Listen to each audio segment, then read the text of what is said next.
Halo sahabat-sahabat VTuber, YouTuber, Siwers, dimanapun berada saat ini.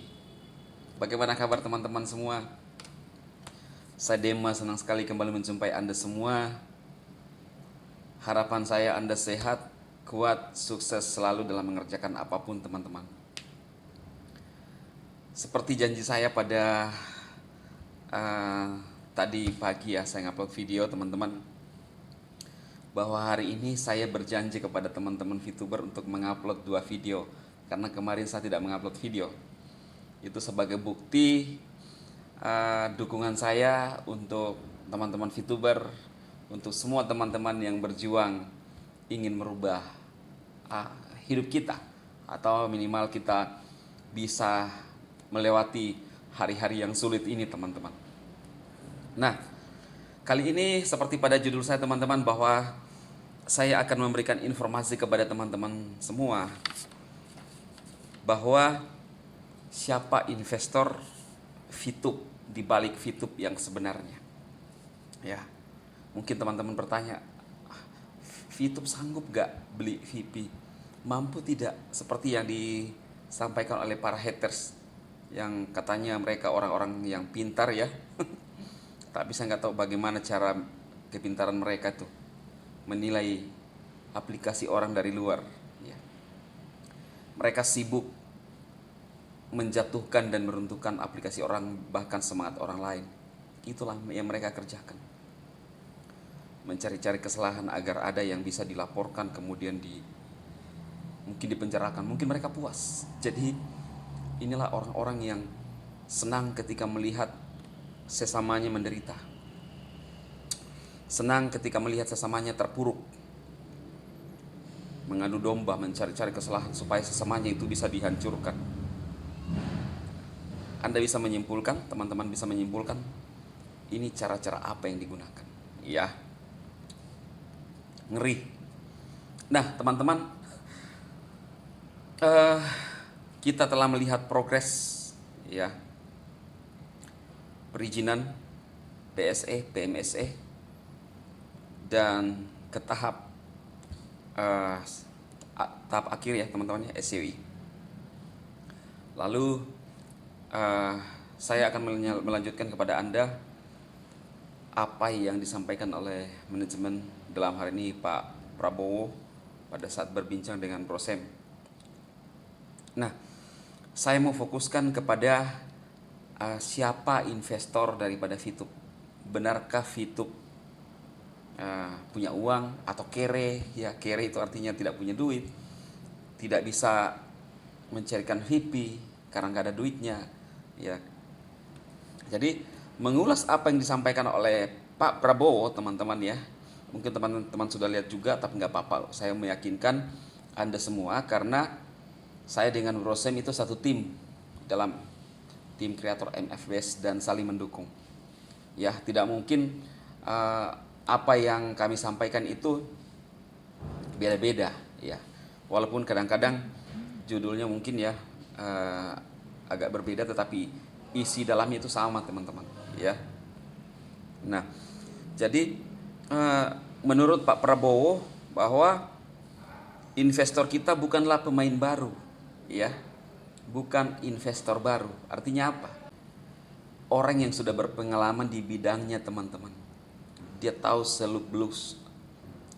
Orang yang sudah berpengalaman di bidangnya teman-teman, dia kuasai ya.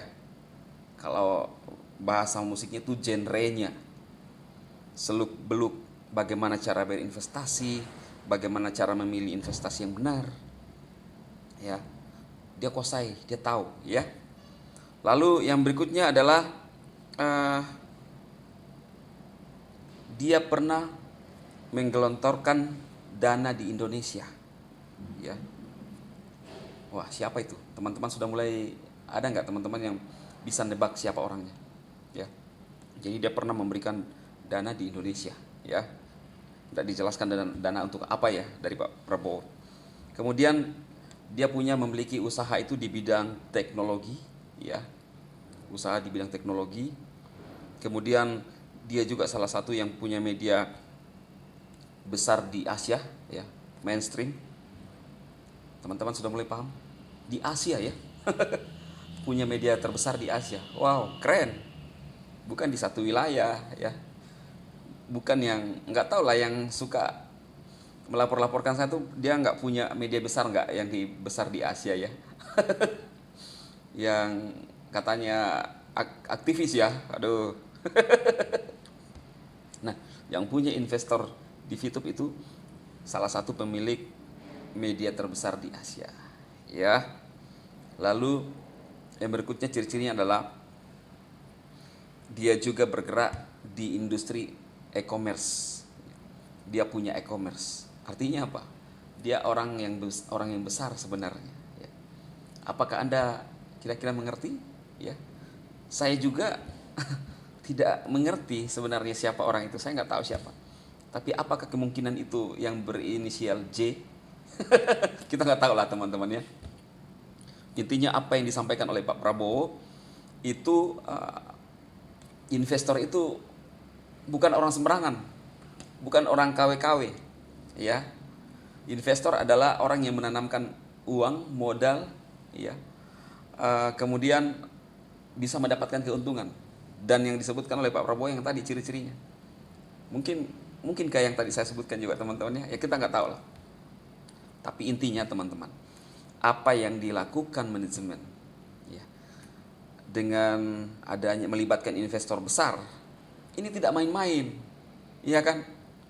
Tidak main-main. Seperti yang disampaikan oleh haters. Haters itu kalau bukan otaknya nggak sampai, ya mungkin memang otaknya nggak sampai tentang VTube ini. Mungkin main-main, dianggap main-mainan ini VTube ya. Maka sembarang dia ngoceh, sembarang ngoceh. Apa yang dia mau sampaikan, menghina orang, meremehkan orang, merendahkan orang, melapor-laporkan orang, mengintimidasi orang, nggak tahu lah ya tujuan-tujuan mereka ini yang sering melapor-laporkan saya tuh ya, yang melintang ubannya. Nah, kenapa saya selalu membahas itu, membawa dia juga pada video saya, teman-teman? Karena apa? Dia pernah merasa paling hebat di atas awan, membabi buta menghajar leader-leader VTube, menghajar saya. Iya kan teman-teman? Jadi perlu juga saya selalu memberikan perbandingan kepada teman-teman, khususnya yang melihat video-video saya yang dulu mungkin sempat dibahas, yang melihat video saya luruskan ya. Jadi dia tuh seolah-olah paling cerdas, membabi buta ya, kesana kemari. Dia nggak tahu. Lalu apakah Anda lebih percaya kepada mereka yang keluar-keluar dari luar, atau mempercayai A1-nya VTube yang orang mengerti sistem atau manajemen VTube?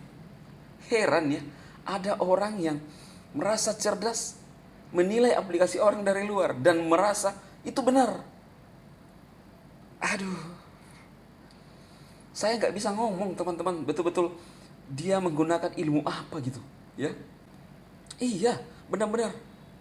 Lalu mengatakan, saya terpercaya. Lah, terpercaya menyinyir. Iya kan teman-teman? Saya nggak habis pikir loh.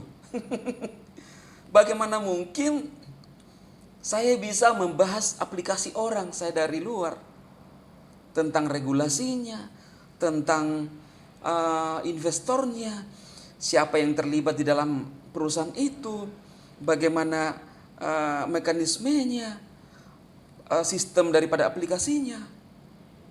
Saya mencoba menjelaskan dari luar, gimana relevansinya ya. Lalu saya ngotot, saya mengatakan saya paling pintar. Supaya orang lebih yakin, maka saya tambahilah S2 di belakang. Saya tambahilah MTH. Padahal belum tentu S2 itu S2 benar-benar ya. Ya ini saya pandangan saya. Karena saya juga banyak melihat di luar sana S2 itu karbitan. Ya kan? Baik itu MTH itu juga S2. Bisa MTH karbitan juga. Ya.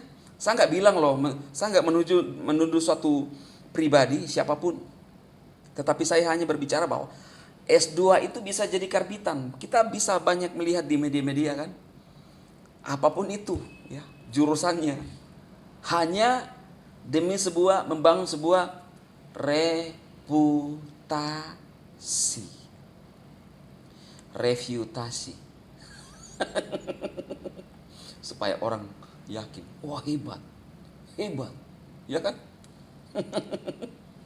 Teman-teman, buat DHI tidak usah tinggi-tinggi pendidikan. Ya, pendidikan itu tidak ada pengaruhnya untuk keberhasilan, kesuksesan secara finansial. Berapa banyak kita melihat yang pendidikannya S2 mungkin, jurusannya jurusan IT, tetapi larinya kemana? Jadi YouTuber atau kemana gitu. Ya bagus kalau memberikan solusi, motivasi ke orang, ya. Bagus. Artinya apa? Kadang-kadang pendidikan sekarang tidak dibutuhkan untuk sebuah pencapaian. Jadi pendidikan tidak menjamin Anda berhasil secara finansial. Banyak S2 yang menjalankan Grab. Ada. Ya kan? Menjalankan aplikasi. Nah, artinya saya sedang berbicara tentang sebuah pendidikan, ya, pencapaian menurut orang yang tidak selalu nyambung dengan berkaitan dengan jurusannya, ya teman-teman, ya. Jangan disalahartikan. Dan saya tidak sedang memojokkan suatu profesi atau pendidikan, enggak. Nah, jadi menurut saya untuk sebuah pencapaian, kalau kita berbicara tentang finansial, tidak ada kaitannya dengan pendidikan, tentang kekuatan bagaimana Anda berdoa, tetapi pencapaian untuk secara finansial itu ditentukan oleh sebuah strategi dan sistem. Kerja keras tidak cukup, tetapi kerja cerdas. Saya barusan mengatakan bahwa doa tidak cukup. Tadi sampai di mana, teman-teman? Saya lagi rekam, tiba-tiba Bro Fer lagi nelpon nih, jadi lupa semuanya. Sampai di mana tadi ya? Investor ya. Jadi kurang lebih begitu ya teman-temannya. Jadi ada orang ya, kita bahas kayaknya yang lapor-laporan ke saya dulu ya. Jadi ada orang yang merasa cerdas, merasa cerdas dengan menyinyir aplikasi orang dari luar. Jadi teman-teman saya, inilah yang saya sampaikan kali ini kepada Anda semua, membuat satu peneguhan bahwa kalau adanya investor, dan investor bukan kaleng-kalengan yang disampaikan oleh Pak Prabowo selaku manajemen, apakah Anda masih ragu Fitur tidak akan on? Sekarang permasalahannya tinggal waktunya saja, semuanya sudah siap, investornya kan VP. Pak Prabowo bilang mau jual silahkan, mau jual semuanya boleh, tapi nanti mau beli lagi lebih mahal lagi, ya kan? Saya kan sudah bilang begini teman-teman, ketika VTube on, kalau pemikiran saya ya, justru kalau orang cerdas tidak akan menjual VP-nya. Kenapa? Sudah legal bro, 100%. Tidak ada yang ditakutkan lagi. Justru enak bermainnya. Saya komunikasi dengan seorang teman ya, saya sebutkan namanya aja, Pak Frankie ya, teman. Dan dia ternyata sedikit lagi dia bintang 6. Sedikit bintang 6 atau dia sudah bintang 6. Dan itu beberapa akun. Dia komunikasi kepada saya bahwa justru saya tidak akan jual, dia akan tambah lagi ketika VTube on. Ya ternyata sama cara berpikir saya. Kenapa? Apa yang mau ditakutkan? Lah, sekarang mau cepat-cepat mau cairin VP ketika VTube on. Untuk apa? Ya kan? Takut apa lagi? Apa yang Anda takutkan sekarang?